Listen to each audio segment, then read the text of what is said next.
So BJ, first of all, what brings you back to Rio? Of course, this is where I got my black belt from the day 20 years ago, 19 years ago, and it's just family for me. It's always easy for me when I come. Me and Leo Santos knew each other since we were teenagers. It's good for me to get away and just be out here. And I want to get my jiu-jitsu better. I start to train with the gi a lot more. I feel the gi is my sensei wherever I am. Like you said, you have a long history with the day and the Nova Uniao team. How does it feel to spend more time here in Rio, training with him, getting that knowledge especially in the jiu-jitsu area? Man, I'm really enjoying being here. I mean, of course, I've seen positions like the Berimbolo before, but never really had sat down and was listened to it. I gotta start to listen to the new music. UFC just announced your fight against Ryan Hall.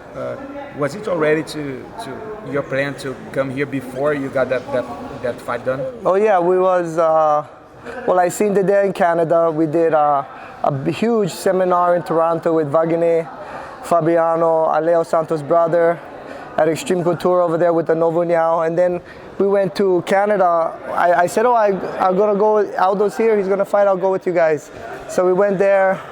We hung out, and the last time I told them I was gonna come to Brazil, I didn't come, and Leo told me, I bet you $100 you're not coming back. And he was right, I didn't come back, so I owe Leo $100, but this time I wasn't gonna let that happen. I told them I was coming, and here I am, and I've been here 1 month already, and I'm gonna stay longer. Have you paid him already?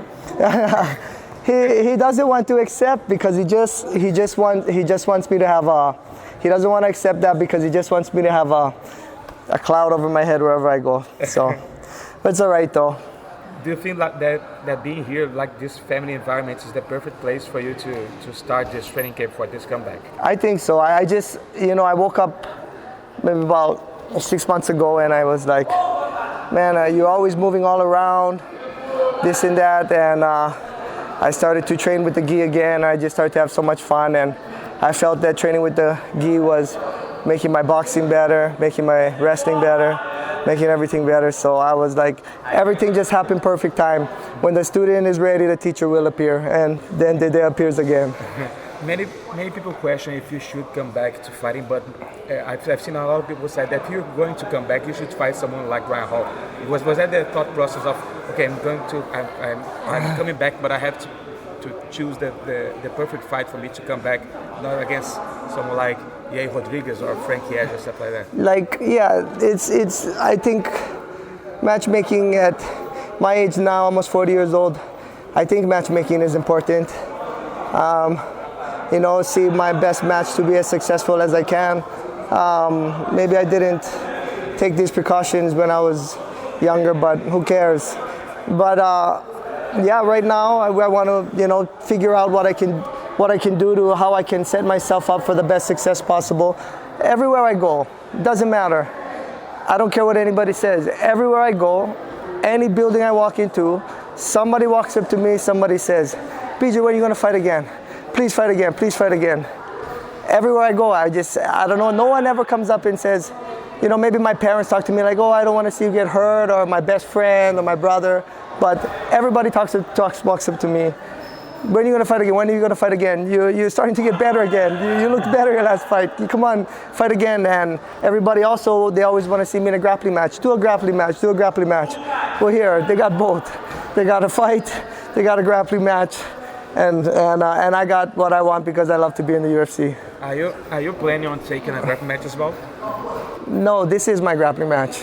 Maybe, never know what the future holds. But of course, never say never.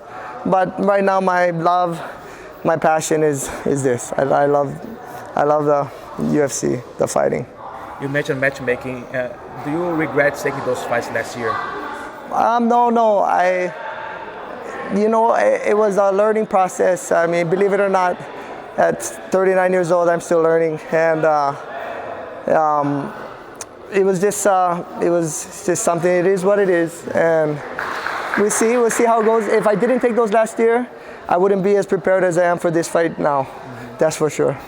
Ryan Hall is 2-0 in the UFC, but his performances were kind of weird.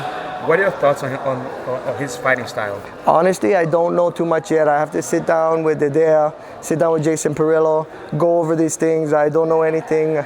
People talking to me about all this stuff.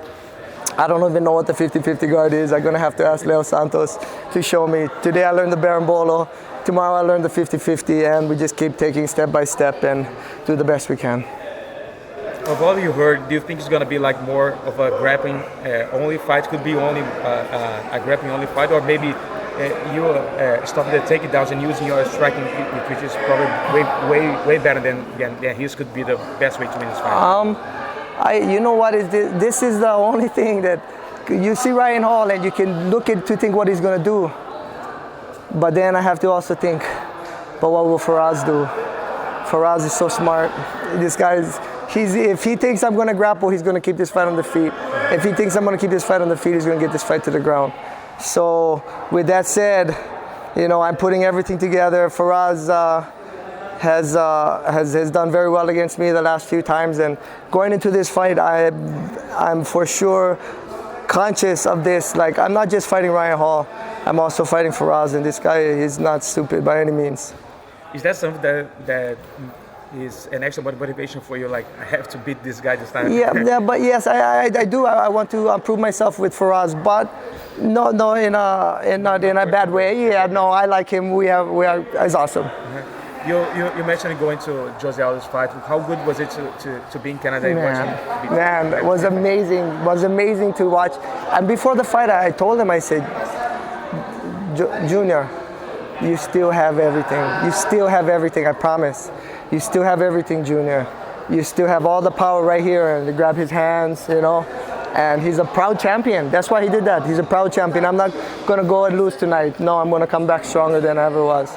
And you saw Dedea almost faint on the ground. He was so happy. Dedea almost faint. He was so happy. It was just a wonderful, wonderful evening. He's talking now about maybe moving up to lightweight if he doesn't get a title shot next at featherweight. You've been a former champion in 2 divisions, especially at lightweight. Do you think he has what it takes?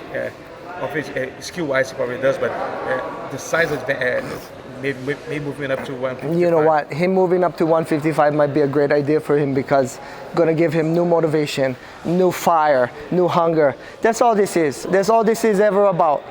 The game never changed from day one. All this is about is who wants it the most, who's the most hungry. So he's going to get up there. He's going to. You need that motivation. You need something to keep you going. If this is going to keep him going, and then he will do very well. And what keeps you going right now? I love this. This is my wife. MMA is my wife for life.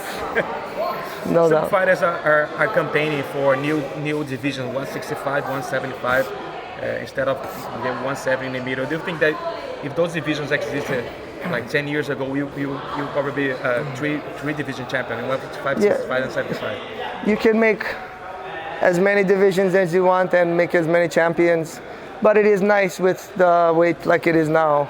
And it is good the way it is now. People have to fight each other, nobody can run. I like this about the sport. That's good. You were with Chris Cyborg in her last fight, and now she's set to fight Amanda Nunes in a super fight. What are your thoughts on this fight? I think that Amanda Nunes is very good. She's a very good fighter. I think Chris Cyborg is the most dominant champion in the UFC right now. You know, I would have to say that Chris Cyborg would be the favorite because she's bigger, stronger.